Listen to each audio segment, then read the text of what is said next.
Assalamualaikum warahmatullahi wabarakatuh. Perkenalkan, nama saya Prengki Rahman dengan NIM 22958. Saya dari jurusan Kehutanan dengan minat SHTI angkatan 2021. Baik, di sini saya akan menjelaskan apa itu remote sensing.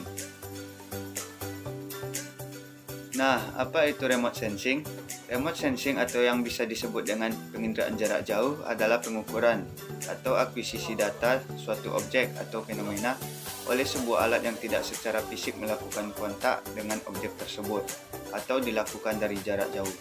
Misalnya dari pesawat luar angkasa, satelit, dan kapal. Contoh dari penginderaan jarak jauh antara lain satelit pengamatan bumi, satelit cuaca, memonitor janin dengan ultrasonik, dan wahana luar angkasa yang memantau planet dari orbit.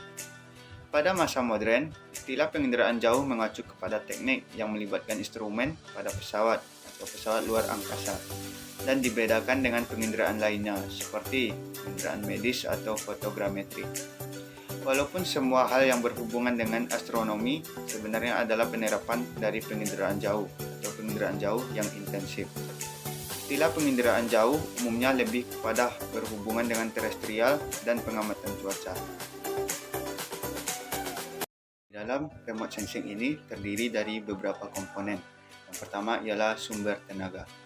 Penginderaan jauh harus memiliki tenaga untuk memantulkan atau memancarkan objek di permukaan bumi. Tenaga yang biasanya digunakan adalah tenaga elektromagnetik dari matahari serta tenaga buatan. Perbedaan sumber tenaga inilah yang menghasilkan istilah penginderaan jauh sistem pasif atau tenaga pantulan matahari dan penginderaan jauh sistem aktif atau tenaga buatan. Yang selanjutnya ialah atmosfer. Energi dari matahari tidak seluruhnya sampai ke permukaan bumi. Atmosfer berfungsi untuk menghambat dan mengganggu tenaga atau sinar matahari yang datang atau selektif terhadap panjang gelombang. Bagian spektrum gelombang elektromagnetik yang dapat mencapai bumi disebut dengan jendela atmosfer. Kondisi demikian ini dapat menghalangi pancaran sumber tenaga ke muka bumi, sehingga akan menghalangi interaksi antara tenaga dan objek dalam sebuah sistem penginderaan jauh. Kemudian ada interaksi antara tenaga dan objek. Kondisi ini dapat terlihat pada rona yang diperoleh, di mana tiap-tiap objek memiliki karakteristik yang berbeda-beda dalam memantulkan atau memancarkan tenaga ke sensor. Objek yang pantulan atau pancaran tenaganya besar akan memiliki rona lebih cerah, sedangkan objek yang pantulan atau pancaran tenaganya sedikit akan memiliki rona lebih gelap. Kemudian sensor. Komponen ini berfungsi untuk menerima dan merekam tenaga yang datang dari suatu objek.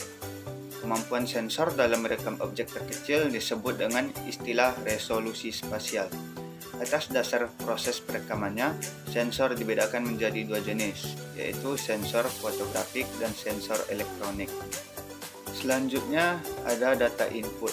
Komponen ini dalam bentuk perolehan data spasial maupun data atribut yang dapat dilakukan secara manual visual dan secara numerik dan digital.